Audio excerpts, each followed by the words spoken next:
menjelaskan materi tentang perangkat jaringan. Nah, sebelum masuk ke materinya, izinkan kami untuk memperkenalkan diri terlebih dahulu. Halo, perkenalkan nama saya Pirkita Dinda Setiarini, nomor urut 10. Perkenalkan, nama saya Mitsu Hirunisa, nomor absen 21. Perkenalkan, nama saya Intania Soleha, nomor absen 19. Perkenalkan, nama saya Nuria Pratama, nomor absen 22. Saya Salsabila Kirania, nomor absen 28. Saya Catur Farhan Diansyah, nomor 12. Saya Eka Pasha, nomor urut 20. Oke teman-teman, jadi sebelum kita masuk ke materi, kita SPD dulu ya. Nah, ini SPD-nya itu semacam kuis pertanyaan. Jadi, clue-nya itu bumi itu bulat. Sekali lagi, bumi itu bulat. Contohnya, 6 itu adalah 1. 8 itu adalah 2. Oke, mulai ke pertanyaan pertama ya. 80 itu berapa? 22 itu berapa? 60 itu berapa? 20 itu berapa? 15 Itu berapa? 50 itu berapa? 69 itu berapa?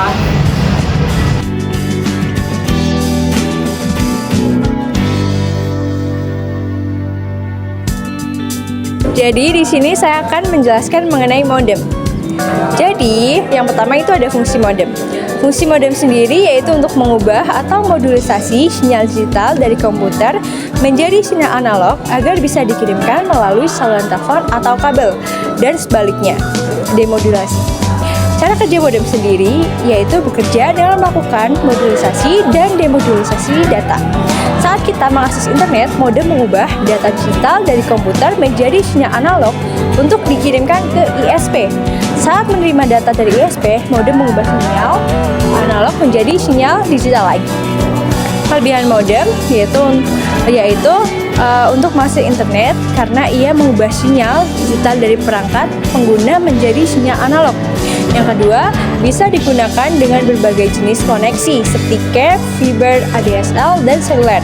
Yang ketiga, mudah diatur karena didesain agar penggunaan rumahan dan non-teknis bisa menggunakan tanpa kesulitan. Kekurangannya sendiri yaitu tidak bisa berbagai koneksi ke banyak perangkat secara langsung karena diperlukannya router. Yang kedua itu kecepatan dan stabilitas tergantung ISP. Contohnya sendiri seperti penggunaan layanan internet dari provider seperti IndiHome, Biznet, atau Telkomsel Orbit. Di sini saya akan menjelaskan tentang bridge. Bridge berfungsi untuk menghubungkan dua jaringan lokal LAN agar bisa bekerja sebagai satu jaringan terpadu. Bridge menyaring lalu lintas data antar segmen jaringan untuk meningkatkan efisiensi.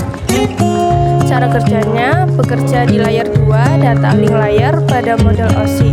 Ia membaca alamat MAC dari setiap paket data dan menentukan apakah data tersebut harus diteruskan ke jaringan lain atau tetap di jaringan asal. Kelebihannya, yang pertama dapat memperluas jaringan tanpa menimbulkan tabrakan data. Yang kedua, menfilter lalu lintas data sehingga meningkatkan performa jaringan. Yang ketiga, tidak memerlukan konfigurasi IP. Kekurangannya, yang pertama, tidak efisien untuk jaringan besar dan kompleks. Bridge tidak efisien untuk jaringan besar dan kompleks karena jumlah perangkat yang terhubung sangat banyak, volume lalu lintas data tinggi dan kompleks. Topologi jaringan mencakup banyak segmen dan rute. Yang kedua, tidak dapat membaca atau memproses alamat IP karena tidak memiliki kemampuan mengenali atau memproses informasi layar. Yang layer 3 seperti IP address, subnet, atau routing. Akibatnya, bridge tidak bisa menentukan rute jaringan berdasarkan IP atau menangani jaringan antar subnet. Yang ketiga, terbatas dalam kecepatan dan skala. Hal ini disebabkan bridge menjadi lambat lintas sekaligus tidak cocok untuk infrastruktur jaringan perusahaan besar atau jaringan yang terus berkembang. Contoh penggunaannya digunakan di gedung perkantoran untuk menghubungkan dua lantai memiliki LAN berbeda agar menjadi satu jaringan besar. Selanjutnya ada perangkat hub digunakan untuk menghubungkan beberapa perangkat dalam satu jaringan, yaitu LAN yang berfungsi sebagai titik pusat data yang mengirimkan data ke semua perangkat yang terhubung. Cara kerjanya, hub bekerja di layer 1, physical layer. Saat menerima data dari satu port, ia akan menyebarkan ke semua port tanpa melihat siapa penerima sebenarnya. Ada kelebihan hub yang pertama, biayanya murah. Hal ini bisa menjadi solusi ekonomis untuk membangun jaringan dasar dengan anggaran yang terbatas. Yang kedua, sederhana dan mudah digunakan karena hub tidak memerlukan konfigurasi yang rumit. Yang selanjutnya ada kekurangannya. Yang pertama, tidak efisien karena ketika menerima data, hub akan mengirimkannya ke semua port, jadi tidak mempedulikan port tujuannya. Hal ini dapat membuang-buang bandwidth dan lalu lintas yang tidak perlu, yang bisa menghambat koneksi. Yang kedua, memungkinkan untuk bertabrakan data karena berbagai jalur komunikasi yang sama. Yang ketiga, keamanannya rendah. Data dikirim ke semua perangkat dan setiap perangkat yang terhubung dapat mengintipnya yang seharusnya tidak ditunjukkan untuknya. Contohnya, digunakan di laboratorium sekolah untuk menyambungkan 4-5 komputer dalam satu jaringan lokal. Halo, saya akan menyampaikan materi mengenai Ripiator. Jadi, Ripiator berfungsi untuk memperkuat dan memperluas jangkauan sinyal jaringan, terutama sinyal Wi-Fi. Lalu, untuk cara kerjanya adalah Ripiator menerima sinyal Wi-Fi yang lemah, lalu memperkuat dan memancarkan kembali untuk menjangkau area yang lebih jauh, tidak mengubah data, hanya memperluas jangkauan sinyal. Lalu untuk kelebihannya adalah 1. Mengatasi titik mati Wi-Fi atau dead zone. 2. Mudah dipasang tanpa kabel. Lalu yang ketiga adalah meningkatkan kenyamanan pengguna di rumah besar atau banyak lantai karena membantu mengatasi masalah cakupan sinyal yang terbatas dari router utama. Lalu untuk kekurangannya adalah 1. Dapat mengurangi kecepatan internet karena cara kerjanya yang meneruskan atau relay sinyal Wi-Fi dari router ke perangkat pengguna secara bergantian. Lalu nomor 2 adalah tidak efektif jika sinyal awal sangat lemah. Lalu yang ketiga adalah harus ditempatkan di titik yang masih menerima sinyal yang cukup kuat. Lalu untuk contoh penggunanya adalah dipasang di lantai 2 rumah agar sinyal Wi-Fi dari lantai 1 tetap kuat. Oke, sekian dan terima kasih. Untuk materi selanjutnya. Di sini saya akan membacakan materi tentang router. Baik, router berfungsi untuk menghubungkan dua jaringan berbeda, misalnya dari LAN ke internet. Router juga bisa mengatur lalu lintas data antar jaringan berdasarkan alamat IP. Lalu cara kerjanya router itu bekerja di layer ketiga, network layer. Router juga menerima paket data, memeriksa alamat IP tujuan, dan meneruskan paket ke jalur yang paling efisien. Bisa juga melakukan NAT atau Network Address Translation dan DHCP, pembagian IP otomatis. Lalu kelebihan router itu ada mengarahkan data secara efisien, seperti memilih jalur tercepat paling efisien untuk mengirimkan data. Yang kedua, menghubungkan jaringan yang berbeda, menghubungkan jaringan lokal seperti LAN ke internet WAN atau antar LAN. Lalu yang ketiga, mendukung keamanan jaringan. Router biasanya dilengkapi firewall atau fitur NAT. Jadi itu membantu mencegah akses ilegal.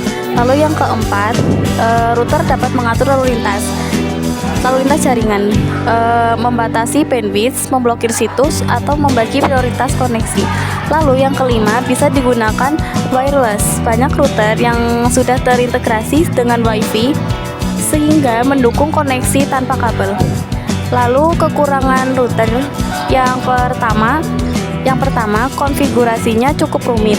Dibandingkan switch atau hub, router tuh lebih sulit dikonfigurasi, apalagi dalam jaringan besar.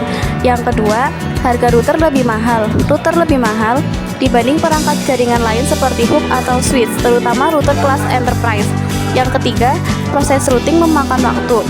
Karena melakukan perhitungan jalur terbaik, router juga menambah latensi atau delay dalam pengiriman datanya. Lalu yang keempat, tergantung pada kemampuan perangkat.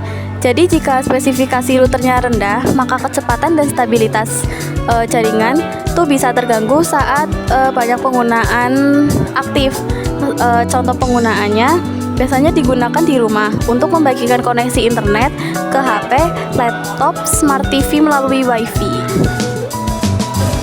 Lalu saya akan menjelaskan fungsi dan cara kerja dari access point. Access point berfungsi sebagai jembatan antara perangkat nirkabel atau wireless dengan jaringan berbasis kabel atau wired seperti LAN. Fungsi utamanya adalah memperluas jangkauan jaringan Wi-Fi dan menghubungkan perangkat wireless ke jaringan kabel atau LAN. Lalu ada cara kerjanya. Cara kerjanya itu access point menerima sinyal dan perangkat wireless seperti laptop dan smartphone dan meneruskannya ke jaringan kabel. Sebaliknya, data dari jaringan kabel juga diteruskan ke perangkat wireless. Lalu ada kelebihannya.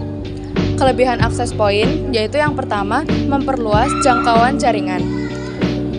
Access point memungkinkan sinyal Wi-Fi menjangkau area yang lebih luas dibanding hanya mengandalkan router utama. Lalu yang kedua, mendukung banyak pengguna. Access point ini mampu menangani koneksi banyak perangkat sekaligus atau seperti puluhan, bahkan ratusan tergantung spesifikasinya. Lalu yang ketiga, koneksi lebih stabil.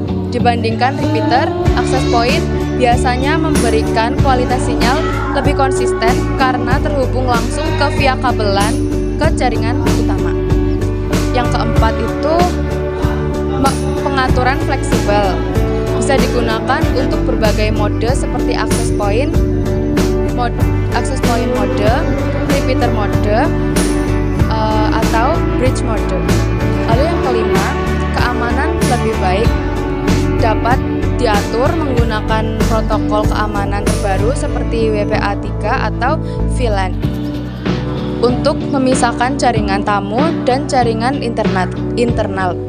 Lalu yang keenam, salah satu kelebihan access point dibanding repeater adalah access point memberikan koneksi lebih stabil karena terhubung langsung jaringan utama melalui kabel LAN. Baik, di sini saya akan menjelaskan tentang kekurangan access point. Yang pertama yaitu membutuhkan kabel LAN untuk performa optimal. Kemudian access point perlu terhubung ke jaringan utama via kabel sehingga memerlukan instalasi kabel tambahan. Yang kedua, biaya tambahan. Membeli access point terpisah berarti menambahkan biaya dibanding hanya mengandalkan router. Kemudian yang ketiga, pengaturan bisa rumit. Untuk pengguna awam, konfigurasi access point atau SSID, IP address, VLAN dan sebagainya bisa membingungkan. Kemudian yang keempat, tergantung pada sumber internet utama. Jika jaringan utama bermasalah, access point juga akan ikut bermasalah. Dan yang kelima, perlu manajemen jaringan dalam jaringan besar. Beberapa access point perlu diatur kanal dan transmisinya agar tidak saling mengganggu. Kemudian yang keenam, kelemahan utama penggunaan access point adalah memerlukan instalasi kabel LAN tambahan yang bisa menambahkan biaya dan memakan waktu pemasangan yang lama. Kemudian contoh penggunaan, digunakan di sekolah, rumah, atau kafe untuk menyediakan koneksi WiFi ke siswa, pelanggan, atau penghuni rumah.